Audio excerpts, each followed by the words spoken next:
Dear students of class 8th, today I shall teach you SST lesson number 3. The lesson name is Resources, Natural Vegetation and Wildlife.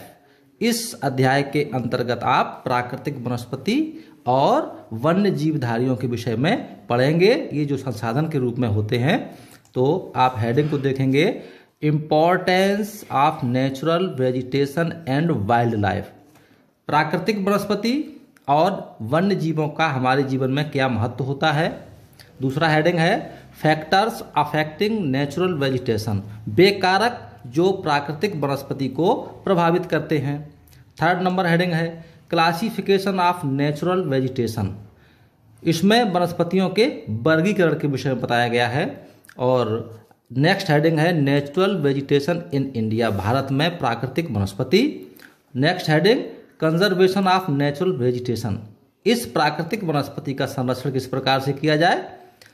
Next heading distribution of wild life, ये वन्य जीवधारी जो हैं अलग अलग देशों में या अलग अलग कॉन्टिनेंट में किस प्रकार से पाए जाते हैं, इसके डिस्ट्रीब्यूशन के बारे में बताया जाएगा। और लास्ट हेडिंग होगा कंजर्वेशन ऑफ वाइल्ड लाइफ, हमारे जो वन्य जीव हैं इनका संरक्षण किस प्रकार से किया जाए।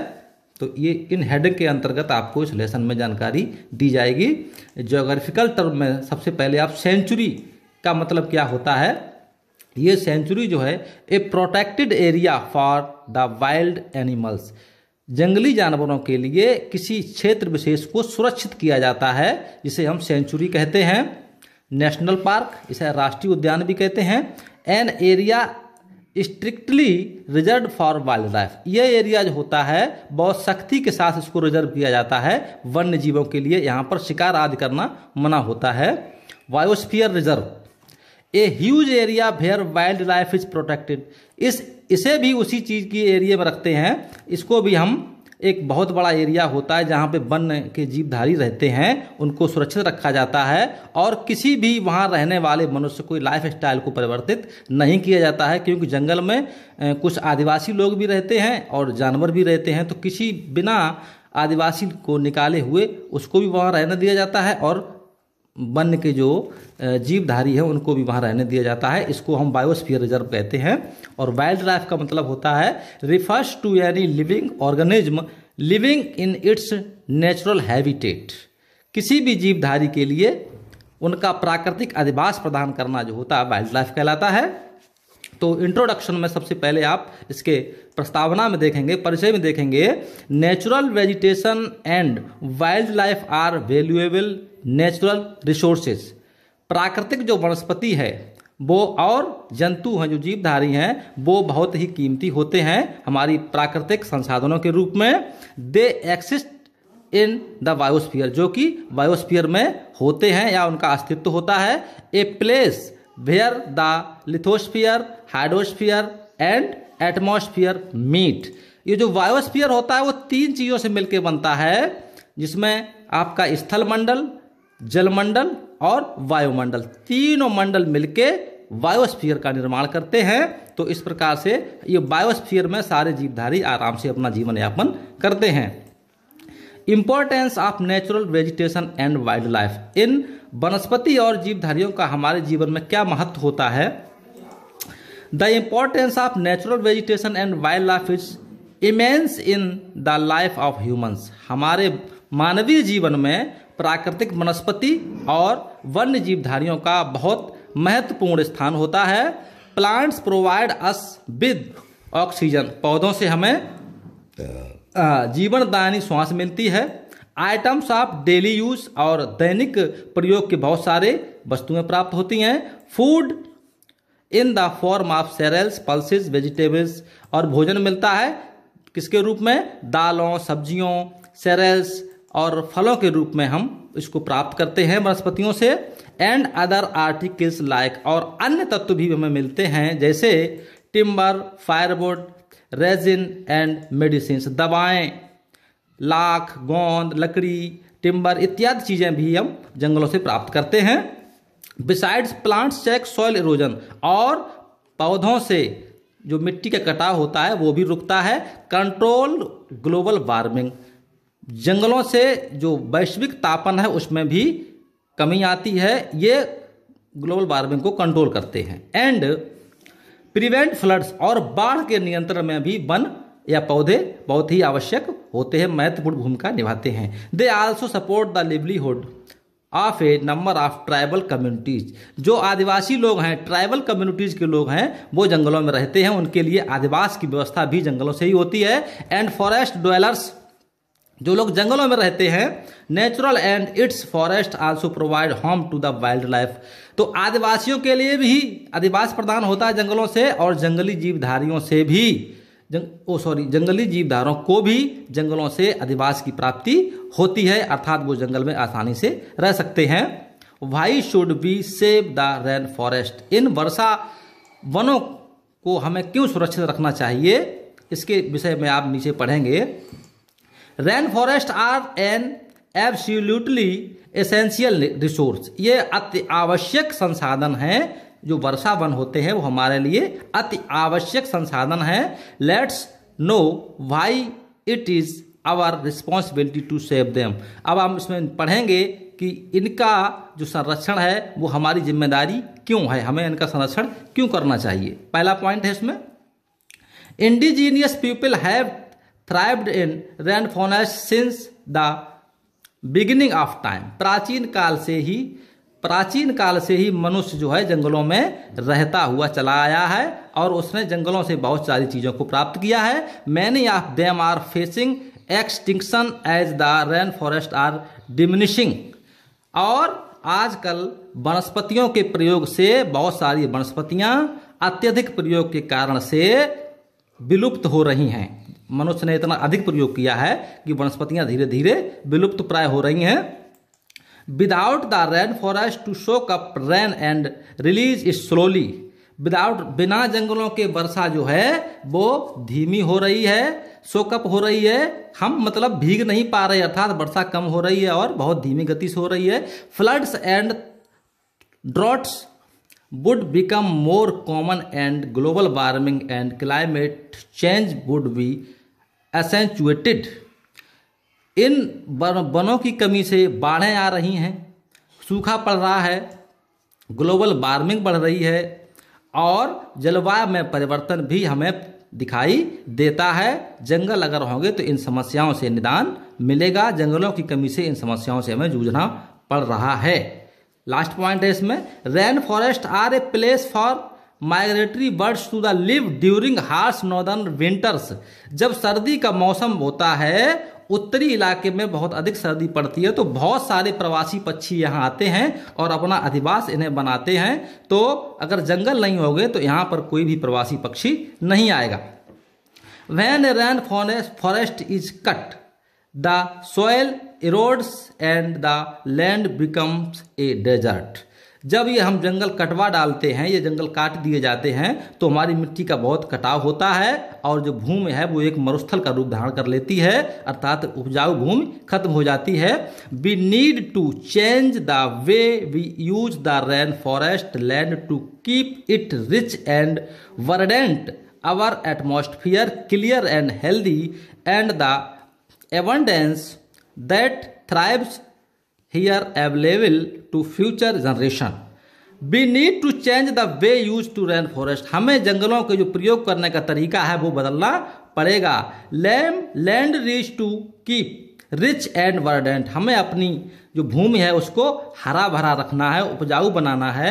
आवर एटमॉस्फियर क्लियर, और अपने वायुमंडल को भी स्वच्छ साफ रखना है, हेल्दी रखना है, और एबंडेंस और अधिकता रखनी है टू थ्राइव, जिसमें अन्य भी चीज़ें जो पनपें, अन्य पौधे भी पनपें और हमारी आने वाली पीढ़ी को आसानी से प्राप्त हो सकें। इसलिए हमें इसकी सुरक्षा करनी चाहिए। Based on the above passage answer the following questions. ये जो पैसेज आपको पढ़ाया गया है इसके विषय में 2 क्वेश्चन दिए जा रहे हैं। इस क्वेश्चन के आंसर आप स्वयं खुद ढूंढेंगे। आगे बढ़ते हैं। Animals provide us milk, with milk meat eggs honey fur feather and hide. जंगली जानवरों से हमें बहुत सारी चीज़ें मिलती हैं, जैसे दूध है, मांस है, अंडे हैं, शहद है, और कुछ बाल हैं, कुछ पंख वगैरह भी हमको और सींग इत्यादि भी प्राप्त होते हैं। They are use to for ploughing and as beast of burden. जंगली जानवरों को हम कभी कभी खेती के जोतने में भी काम करते हैं और अन्य बहुत सारे कार्यों में इसका हम प्रयोग करते हैं। Dead and decaying plants and animals provide humus to make the soil fertile.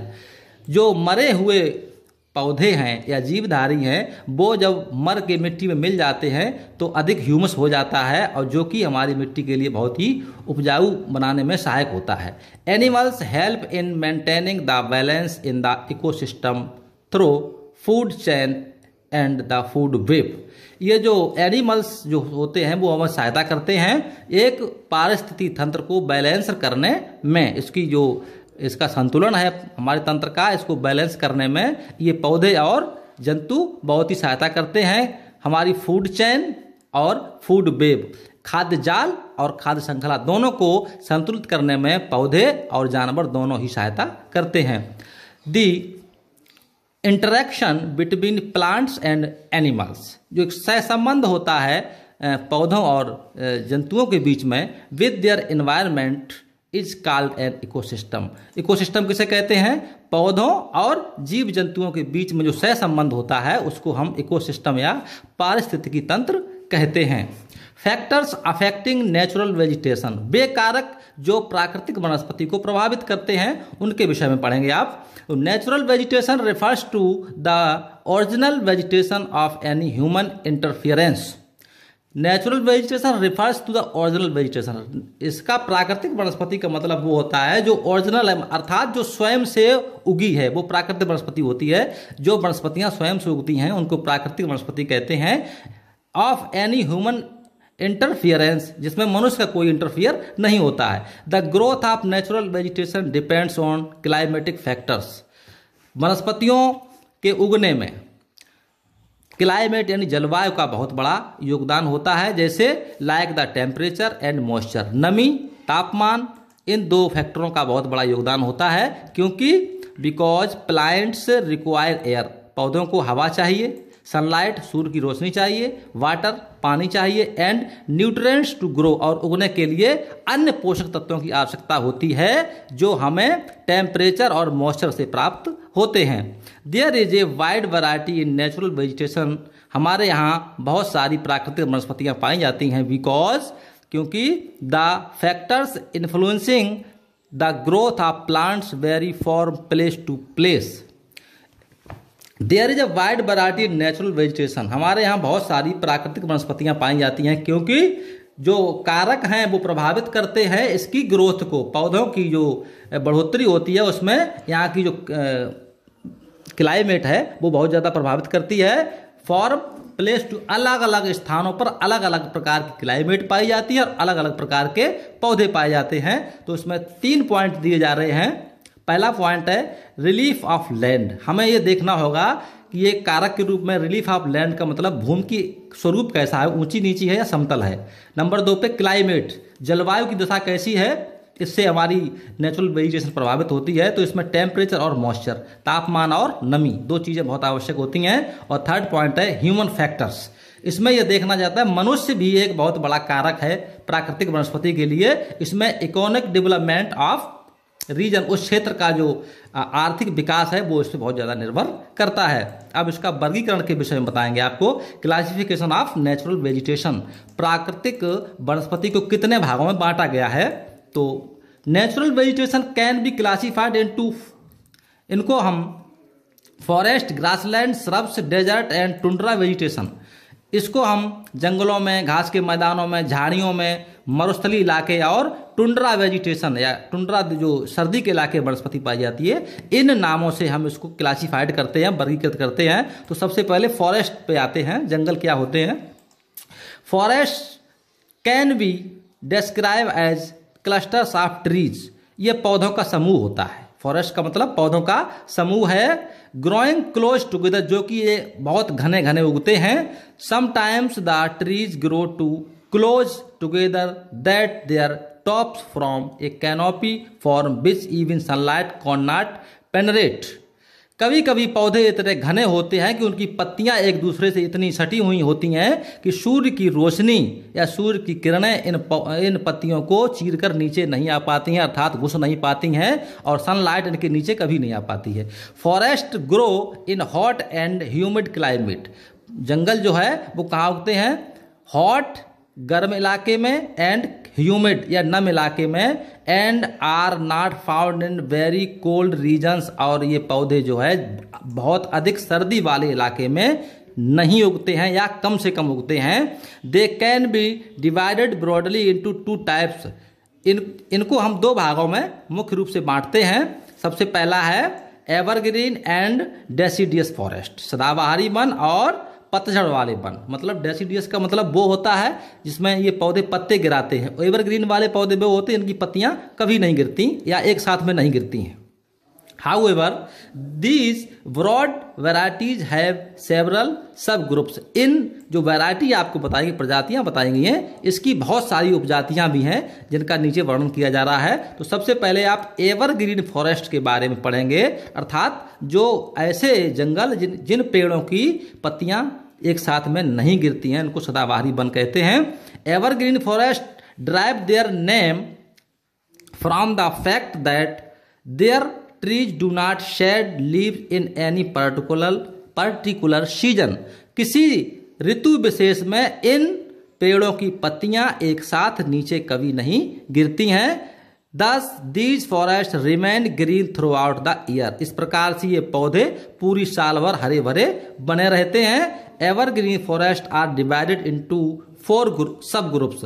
इन सदाबहारी वनों के भी 4 उपभाग हैं जिनको नीचे बताया जा रहा।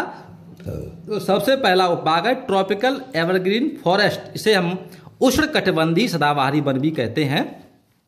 Tropical evergreen forest are commonly found in the equatorial region like the Amazon and Orinoco river basin in South America.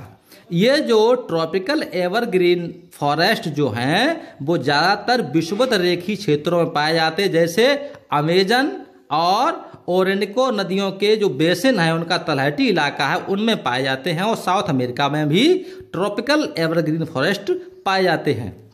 जायरे basin in Africa. जायरे के बेसिन में अफ्रीका में ये पाए जाते हैं।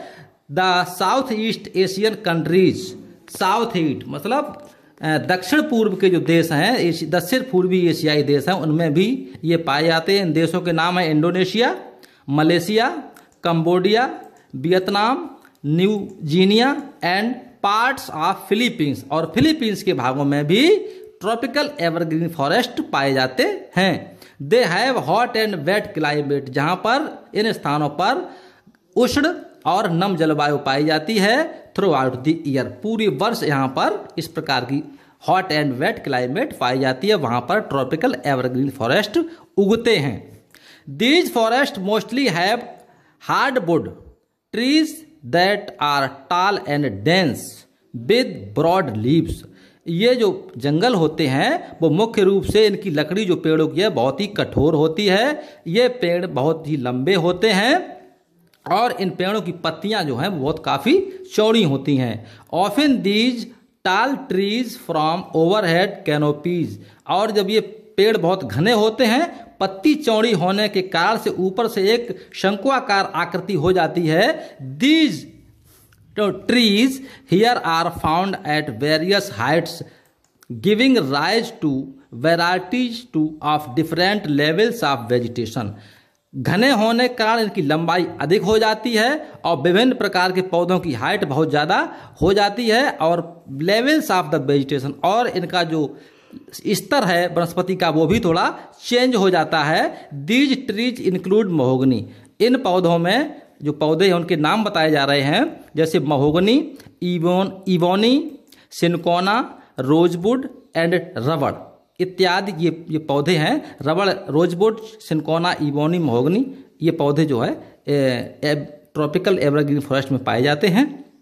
As these forest are dense, ये जंगल काफ़ी घने होते हैं। They do not allow sunlight to penetrate the grounds giving rise to damp ground covered with mosses and lichens.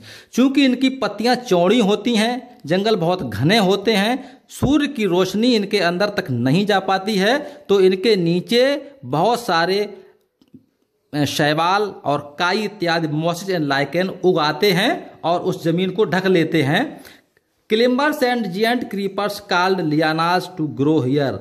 बहुत सारे विशाल क्रीपर्स यहाँ उगते हैं अपने आप इन पेड़ों की छाया में। इन ट्रॉपिकल फॉरेस्ट, इन ट्रॉपिकल जंगलों में a large variety of trees are found in a small area making commercial utilisation of the forest difficult. A large variety of trees, विभिन्न प्रकार के पौधे यहाँ पे पाए जाते हैं। आर फाउंड इन स्मॉल, थोड़े से इलाके में, जो कि मेकिंग कॉमर्शियल यूटिलाइजेशन, इससे इनका जो आर्थिक रूप से इनका जो प्रयोग है, व्यवसायिक रूप से इनका प्रयोग जो है वो और भी ज़्यादा बढ़ जाता है, जो कि इन जंगलों के लिए संकट का कारण बनता है। पर कनेक्ट टू ज्योग्राफी में देखते हैं, the dense luxuriant vegetation of the Amazon and Congo river basin are also called selva. जो घने जंगल और वनस्पतियां अमेजन और कांगो नदी के बेसिन में पाई जाती हैं, उनको हम सेल्वा भी कहते हैं। टेम्परेट एवरग्रीन फॉरेस्ट, इनको हम शीतोष्ण सदाबहारी वन भी कहते हैं। तो temperate evergreen forests are found along the eastern margin of the continents in the warm temperate. ये जंगल जो है पाए जाते हैं पूर्वी इलाकों में पाए जाते हैं, जो इस महाद्वीप के कह सकते हैं जो गर्म महाद्वीप है अफ्रीका इत्यादि के, इनके पूर्वी इलाकों में पाए जाते हैं, जहाँ पे गर्म जलवायु पाई जाती है। गर्म क्षेत्रों में ऐसे पौधे उगते हैं। दीज इंक्लूड साउथ चाइना, जैसे दक्षिण चीन, साउथ जापान, दक्षिण जापान, साउथ ईस्ट ब्राजील और दक्षिण पूर्व ब्राजील का हिस्सा, साउथ ईस्ट ऑस्ट्रेलिया, दक्षिण पूर्व Australia and part of south east USA, और दक्षिण पूर्व अमेरिका में ये जंगल पाए जाते हैं। Here is the summers are very hot, गर्मियाँ बहुत गर्म होती हैं, अर्थात गर्मी बहुत अधिक पड़ती है। एंड एक्सपीरियंस हैवी रेनफॉल, जिसका कारण होता है यहाँ पर वर्षा बहुत अधिक मात्रा में होती है। A mixed variety of hardwood trees that grow here provide valuable timber. ये यहाँ पर जो है वैरायटी, मिक्स वैरायटी पाई जाती है, इसमें कठोर तो हैं ही, कुछ में अच्छे पौधे भी पाए जाते हैं जो कि यहाँ पे जो उगते हैं। Valuable timber, the trees found here, इसमें हमें बहुत ही उपयोगी लकड़ी प्राप्त होती है टिम्बर के रूप में। द ट्रीज फाउंड हियर, जो पौधे पाए जाते हैं उनके नाम है oak, pine, walnut, mulberry, eucalyptus, betel, camphor and bamboo. ये पौधे यहाँ पर उगते हैं। Wolf, antelope, bear and deer are the animals found here. ये भेड़िया है, एंटीलोप है, भालू है, हिरन है, ये जानवर यहाँ पर पाए जाते हैं, जैसा कि चित्र में आप देख सकते हैं। टेम्परेट एवरग्रीन फॉरेस्ट यारा रेंजेस विक्टोरिया ऑस्ट्रेलिया में आपको दिखाया जा रहा है। और अगला हेडिंग होगा आपका मेडिटेरियन फॉरेस्ट, भूमध्य सागरीय जलवायु। तो इसमें भूमध्य सागरीय जंगल या वनस्पति कह सकते हैं इसको। तो Mediterranean forest are found in the both of hemisphere, दोनों ही गोलार्धों में ये पाए जाते हैं। On the western margin of the continents in the area surrounding in the Mediterranean sea, जो इलाका मेडिटेरियन सी के आसपास का है, इस इलाके के चारों ओर इस प्रकार के जंगल पाए जाते हैं। साउदर्न यूरोप, इसमें दक्षिणी यूरोप आता है, Portugal, Spain, Italy, South France, Yugoslavia, Turkey and Greece, ये देश इसमें शामिल होते हैं। और पश्चिमी देशों में Cyprus, Israel, Lebanon and Syria, ये देश इसमें आते हैं। कैलिफोर्निया और central Chile, South Africa, southern Australia, South America and north western Africa, ये देश इसमें आते हैं। Morocco, Algeria and Tunisia. Summers are dry, यहाँ की गर्मियाँ बहुत शुष्क होती हैं। And winters are rainy here, और यहाँ पर जो बरसात है वो हमेशा विंटर्स यानी सर्दियों में होती है। These forest are not very dense, ये जंगल बहुत घने नहीं होते हैं। The trees here are broad leaved and evergreen, ये पौधे सदाबहारी होते हैं और उनकी पत्तियां भी काफी चौड़ी होती हैं। They are of medium height, इनकी जो लंबाई है वो मीडियम क्वालिटी की होती है, ना अधिक लंबे होते हैं ना अधिक छोटे होते हैं, सामान्य लंबाई के पौधे होते हैं ये। Some of them have special adaptive features like thick barks, इसकी कुछ विशेष विशेषताएं जो पाई जाती हैं इन पौधों में वो हैं, जैसे जो थिक बार्क्स, इसकी त्वचा जो होती है वो काफ़ी मोटी, इसकी स्किन होती पेड़ों की काफ़ी मोटी होती है। स्मॉल वैक्सी लीव्स, इसकी जो पत्तियां होती हैं वो छोटी होती हैं और थोड़ी कटीली टाइप की होती हैं। एंड लॉन्ग रूट्स, इसकी जड़ें जो हैं वो काफ़ी लंबी होती हैं। To combat the summer heat, जो यहाँ की जो गर्मी है इसको आराम से सहन करने की क्षमता रखती हैं। जो पेड़ यहाँ पे पाए जाते हैं वो इस प्रकार से हैं: olive, oak, cork, oak, fig, laurel, pine, fir, cedar, cypress and citrus.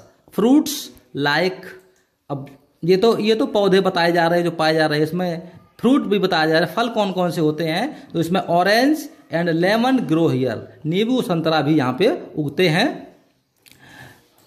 ग्रेपी Venus are common to, ये भी ग्रेपी वीन्स भी यहाँ पे पाए जाते हैं, ये कॉमन है, सामान्य सी बात है, आसानी से यहाँ पाया जाता है। वोल्व्स, फॉक्स, ये जानवर जो यहाँ पाए जाते हैं उनका नाम दिया जा रहा है। भेड़िए हैं, लोमड़ी हैं, वाइल्ड बोर्ड्स हैं, रैबिट्स, खरगोश, बेलचर्स, गिद्ध भी पाए जाते हैं। एंड ईगल्स और चीले भी पाई जाती हैं। Are the common animals seen here, यहाँ पर आसानी से कॉमन तरीके से देखे जा सकते हैं।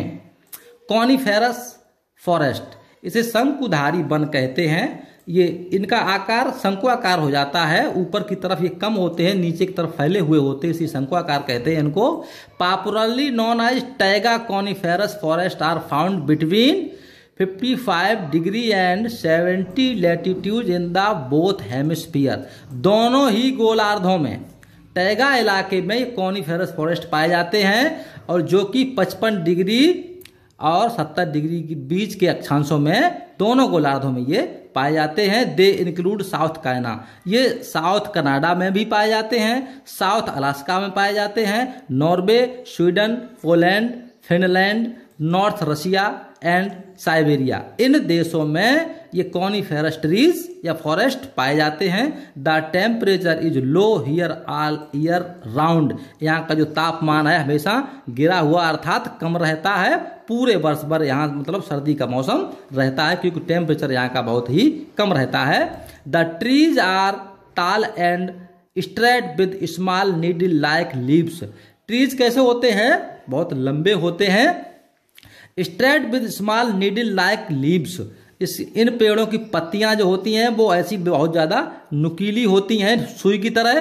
दे provide soft wood useful for making furniture, इन पेड़ों से हमें फर्नीचर के लिए बहुत ही उपयोगी लकड़ी प्राप्त होती है, जिसमें कि हम मैच स्टिक्स मतलब माचिस की तीलियां भी बनाते हैं, पेपर कागज के बनाने में प्रयोग करते हैं, न्यूज प्रिंट अखबारी कागज बनाने में यूज करते हैं, एंड स्पोर्ट एसेसरीज और खेल के सामान को बनाने में इसकी लकड़ी का हम प्रयोग करते हैं। दीज ट्रीज इंक्लूड पाइन, यहाँ पे कौन कौन से पेड़ पाए जाते हैं उन पेड़ों के नाम बताए जा रहे हैं, जैसे pine, fir, cypress and cedar, ये केदार, साइप्रस, फर, पाइन और इस प्रकार के पेड़ यहाँ पाए जाते हैं। और जंतुओं में यहाँ पर silver fox, mink and black and brown bear, भालू दो प्रकार के यहाँ पाए जाते हैं, ब्लैक और brown. Are the animals that can be seen here, इन जंतुओं को भी हम यहाँ पर देख सकते हैं। अब आप आएंगे, ये तो एवरग्रीन वाले फॉरेस्ट हो गए, अब आप आएंगे डेसिडियस फॉरेस्ट यानी पतझड़ वाले वन, जिन जंगलों के जो पेड़ होते हैं उनकी पत्तियां एक निश्चित समय पर गिर जाती हैं, इनको हम डेसिडियस फॉरेस्ट कहते हैं, इनको हम डिटेल में पढ़ेंगे। Deciduous forest derive their name from the fact that the trees found here shed their leaves during a particular time of the year. इन जंगलों के जो पेड़ होते हैं वो उनकी पत्तियां एक निश्चित समय में, एक निश्चित सीजन में ऑटोमेटिक गिर जाती हैं। पार्टिकुलर टाइम, एक निश्चित समय पर, usually during the dry season. ज्यादातर ये काम जो है वो ड्राई सीजन यानी ग्रीष्म काल में ऐसा काम होता है। ग्रीष्म ऋतु में इनकी पत्तियां ज्यादातर गिरती हैं। Deciduous forest can B divide into 2 सब groups, tropical and temperate. In deciduous forest को, पतझड़ वाले वनों को भी हम 2 भागों में बांटते हैं और उनको नाम है ट्रॉपिकल एंड टेम्परेट। तो अब आप सबसे पहले ट्रॉपिकल डेसिडियस फॉरेस्ट के बारे में पढ़ेंगे। उष्णकटिबंधीय पर्णपाती वन। Tropical deciduous forests are located in the regions that have a monsoon climate. ये फॉरेस्ट, ये जंगल वहां पर पाए जाते हैं जहां पर मानसूनी जलवायु पाई जाती है। These forests are popularly known as monsoon forest. इन जंगलों को हम एक निश्चित रूप से, एक तरीके से हम मानसूनी जंगल भी कहते हैं। They are found in the Indian subcontinent. ये भारतीय उपमहाद्वीप में पाए जाते हैं, जैसे Sri Lanka, northern east Australia and south east Asia, Pakistan, Bangladesh, Myanmar, Thailand, Laos, Vietnam, Philippines, Taiwan, south China, Central America and parts of Brazil इत्यादि देशों में ट्रॉपिकल डेसिडियस फॉरेस्ट पाए जाते हैं। They experience monsoon climate. यहाँ पर मानसूनी जलवायु होती है with alternate dry and wet spells. यहाँ पर अल्टरनेट तरीके से सीजन्स आती हैं, कभी सर्दी और कभी गर्मी इत्यादि। इस प्रकार से यहाँ पे मौसम का परिवर्तन होता है। The forest are less dense than the rain forest. ये रेन फॉरेस्ट, वर्षा वनों की अपेक्षा ये थोड़े कम घने होते हैं। Their trees are of medium height and shed their leaves in the dry season. ये पेड़ लंबाई में भी मीडियम होते हैं और एक निश्चित समय यानी ग्रीष्म काल में इनकी पत्तियां अपने आप गिर जाती हैं।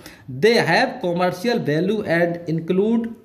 इनकी व्यावसायिक दृष्टि से इनका बहुत मूल्य होता है और इनमें शामिल हैं, पेड़ों के नाम बताए जा रहे हैं, टीक, साल, sandalwood, bamboo and eucalyptus. There is a dense undergrowth of bushes and shrubs in these forests. इन जंगलों में घनी झाड़ियां और कांटेदार भी वृक्ष उगते हैं। यहाँ पर tropical forest have a wide range of wild animals and reptiles. यहाँ पर बहुत सारे जंगली जीवधारी और रेप्टाइल भी पाए जाते हैं, जैसे crocodile, snake, anacondas, colourful birds, monkeys, orangutans, tigers, leopards and rhinoceros. यदि गैंडे, भेड़िए, शेर, बंदर और बहुत सारी रंगीन चिड़ियां भी इन क्षेत्रों में पाई जाती हैं। टेम्परेट डेसिडियस फॉरेस्ट, शांत पर्णपाती वन, समशीतोष्ण भी कह सकते हैं। Temperate deciduous forests are found in the cool temperate region in the eastern and western margin of the continents.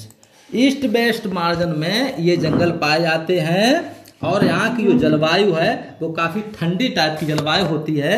They cover north east Asia, USA, ये अमेरिका के उत्तर पूर्व में, नॉर्थ वेस्ट यूरोप के उत्तर पश्चिम में, जैसे British Isles, Norway, Sweden, Finland and Russia, इन देशों में भी ये जंगल पाए जाते हैं।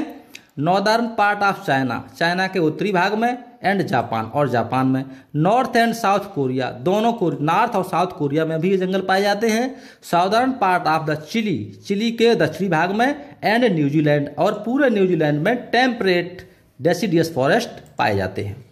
Temperate deciduous forest are named so because the temperature here is temperate और मॉडरेट। यहाँ की जो जलवायु है बहुत अच्छी होती है, ना बहुत सर्दी होती है ना बहुत अधिक गर्मी होती है। दीज फॉरेस्ट रिसीव, यहाँ पर इन जंगलों में या यहाँ पर 30 से 60 इंच तक वार्षिक वर्षा होती है प्रतिवर्ष में। and here ranked second only to the rainforest as the rainiest biome. Rainiest biome यहाँ पे जो वर्षा के वन हैं उनका जो उनके हिसाब से दूसरे नंबर के ये रैंक पे आते हैं, नंबर 2 के वन होते हैं ये। यद्यपि although the average temperature is, यहाँ का जो औसत तापमान है वो लगभग 50 डिग्री फ़ारेनहाइट रहता है। Winter here typically has temperatures below freezing, गर्मियों में तो 50 के आसपास का यहाँ टेम्परेचर रहता है फ़ारेनहाइट में, और सर्दियों की सीजन में फ्रीजिंग पॉइंट के नीचे अर्थात बर्फ जमती है, 0 से नीचे यहाँ का तापमान रहता है। The trees of the temperate deciduous forest have leaves that change colour with the season and eventually fall to the ground during winter. This trees temperate deciduous, ये जो टेम्परेट डेसिडियस फॉरेस्ट हैं इनकी पत्तियों का कलर चेंज हो जाता है ऋतुओं के बदलने के साथ साथ, जो कि बहुत ही महत्वपूर्ण होता है। Fall to the ground during winter, और पत्तियां कब गिर जाती हैं? पहले रंग बदलता है, उसके बाद में गर्मी की सीजन आने पर इनकी पत्तियां गिर जाती हैं। The vegetation includes large oak, जो वनस्पतियां उनके नाम दिए जा रहे हैं, large oak, maple, beech, chestnut, hickory, elm, basswood, linden, walnut and sweet gum trees. ये पौधे जो हैं हॉकॉरी, एल्स, बांसवुड, एल्डेन वगैरह गम या स्वीट जो आपके स्वीट गम हैं, ये भी पौधे यहाँ पे उगते हैं। Shrubs likes rhododendrons, azaleas, mountains, laurels, huckleberries, lichens, club mosses and true mosses are found here. ये जो पौधे बताए जा रहे हैं, अजाइल्स माउंटेन की पहाड़ियाँ, और लेवरेंस, हकलेवरीज, लाइकेंस ये शैवाल वगैरह हैं जो कि, और मॉसेस भी यहाँ पे उगते हैं जो आसानी से यहाँ पाए जाते हैं। ब्लैक बियर्स, जंतुओं के नाम बताए जा रहे हैं। Black bears, wolves and coyotes are the common animals that live in the temperate deciduous forest. ये जो जानवर बताए जा रहे हैं वो यहाँ पे पाए जाते हैं, जिसमें आपके भालू हैं और काले वाले भालू और भेड़िए, और कोयोट्स यहाँ पर सामान्य तरीके से पाए जाते हैं। अब बात आती है एक आपदा की, जिसको हम फॉरेस्ट फायर कहते हैं। ये जंगल की आग है, ये किस प्रकार से लगती है इसके विषय में आप पढ़ेंगे। A forest fire is an uncontrolled fire occurring in nature. जो जंगल की आग होती है वो एक अनियंत्रित क्रिया होती है जो कि प्रकृति में लगती है, जंगलों में ऑटोमेटिक भी लग जाती है। Sometimes the forest fire spread over large area and takes a long time to be put off, resulting in great destruction of flora and fauna.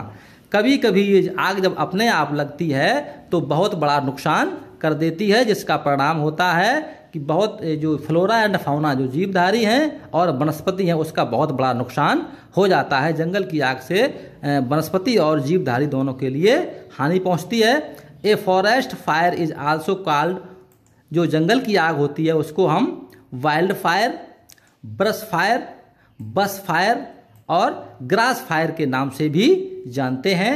According to the vegetation it damages, और इन तीनों आग से, चाहे वो brush fire हो, wild fire हो, या बस फायर हो, या ग्रास फायर हो, तीनों प्रकार की आग जो है वो जंगलों को हर प्रकार से हानि पहुंचाती है। इसके कारण क्या होते हैं, जंगल की आग कैसे लगती है, केजेस में बता रहे। सबसे पहले प्राकृतिक कारण देखिए, नेचुरल में क्या होता है। Natural forest fires are orally caged due to lightning. Natural forest fire are usually caged due to lighting in place where little or no rain accompanies a stormy weather। जंगल की आग तब लगती है प्राकृतिक तरीके से जब बिजली का कड़कना और वर्षा होना या तूफान आना, जब ये सारी क्रियाएं एक साथ होती हैं तो कभी कभी इस प्रकार से जंगल में आग लग जाती है। और मानवीय तरीकों से आग कैसे लगती है, मैन मेड तरीकों से आग कैसे लगती है। इट इज एस्टिमेटेड, ऐसा अनुमान किया गया है कि that 9 out of 10 forest fire are caged by human. 10 में से 9 बार आग जो है वो मनुष्य के द्वारा लगती है, मनुष्य की क्रियाओं के द्वारा जंगल में आग लगाई जाती है। The most common cause of man made fire is the use of open flames and disposable barbecue grills. जंगल में आग लगने का कारण है, प्रमुख कारण जो बताया जा रहा है वो एक है, या तो ये लोग man made fires use to open flames, खुले में आग जलाते हैं, एंड डिस्पोजेबल बारबेक्यू ग्रिल्स, जंगलों में जंतुओं को मारकर वहीं भूनते हैं सींक पर टांग कर, तो इस प्रकार से भी आग लग जाती है। Even a cigarette that is not properly extinguished, कभी कभी सिगरेट पी के लोग उसको बिना बुझी फेंक देते हैं। फॉलन पावर लाइंस, ऐसे बिना बुझी इसको फेंक दिया। स्पार्क्स फ्रॉम ट्रेन्स, कभी कभी चलती ट्रेनों से लोग बीड़ी सिगरेट को पी के फेंक देते, उससे भी आग लग जाती है। Sparks from the edge timbers along roadways off, sparks from the tools of forestry machinery, कभी कभी जंगल में जो मशीनरी लगी होती है उससे भी आग लग जाती है, या रोडवेज पे चलते हुए लोग बीड़ी सिगरेट पी के फेंक देते हैं, उससे भी आग लग जाती है। Being caged in the rain forest can cage fire, तो ये मुख्य कारण होते हैं आग लगने के मनुष्य के द्वारा। 10 केस में से 9 केस ऐसे होते हैं जिसमें मनुष्य उत्तरदायी होता है। इफेक्ट से क्या प्रभाव पड़ता है, पहले तो निगेटिव इफेक्ट देख लीजिए, इसका नकारात्मक प्रभाव क्या होता है। Forest fire causes is loss of valuable forest resources like timber, destruction of landscape, extinction of many animals and plants and soil erosion. जंगल की आग लगने से बहुत ही महत्वपूर्ण वैल्यूएबल संसाधन नष्ट हो जाते हैं, जैसे टिम्बर है, डिस्ट्रक्शन ऑफ लैंडस्केप, भूमि की आकृति में बहुत बड़ा अंतर आ जाता है, एक्सटिंक्शन ऑफ द मैनी, यानी बहुत से जंतु विलुप्त हो जाते हैं, बहुत से प्लांट विलुप्त हो जाते हैं, और सॉइल का इरोजन होता है, भूमि का कटाव भी होता है। The smoke, acids and residue on land and in the air causes breathing problems, और इससे क्या होता है, जो धुआं निकलता है आग जलने से, उससे हमें सांस लेने में विभिन्न प्रकार की परेशानियां होती हैं, विभिन्न प्रकार की समस्याएं आती हैं, बीमारियां भी हो जाती हैं। Many forest dwellers who are depend on forest product loss their means of livelihood, और कुछ ऐसे लोग हैं जो जंगलों के उत्पादों पर ही निर्भर रहते हैं, तो उनके जीवन यापन में भी बहुत बड़ी समस्या आ जाती है। तो ये इसका निगेटिव इफेक्ट है, इससे मनुष्य हर तरीके से प्रभावित होता है। इसका पॉजिटिव इफेक्ट भी है, वो इस प्रकार से है। सरप्राइजिंगली, आश्चर्य से, forest fire also have some positive effect, इसके कुछ बाई चांस ऐसा होता है कि कुछ इसके पॉजिटिव इफेक्ट हो जाए। They clear up the forest of dead and decaying matter and help to maintain a balance in the ecosystem by removing plants infested with pests and harmful insects। एक इसका विशेष कारण बताया गया महत्व का, इसमें क्या होता है कि जंगल साफ हो जाते हैं, जंगल का कचरा भी साफ हो जाता है, और इसमें जो डेड प्लांट्स वगैरह की वजह से जो कीड़े मकोड़े पैदा हो जाते हैं, वो कीड़े मकोड़े भी खत्म हो जाते हैं, और एक इकोसिस्टम में संतुलन की स्थिति भी बन जाती है, जो हानिकारक कीड़े हैं वो खत्म हो जाते हैं। It clears build up vegetation, इससे नई वनस्पतियां बनती हैं, and helps in germination of seeds, और नए बीजों का जर्मिनेशन होता है, नए बीज उगते हैं, एक बार खत्म हो जाते हैं दोबारा से उग जाते हैं नए तरीके।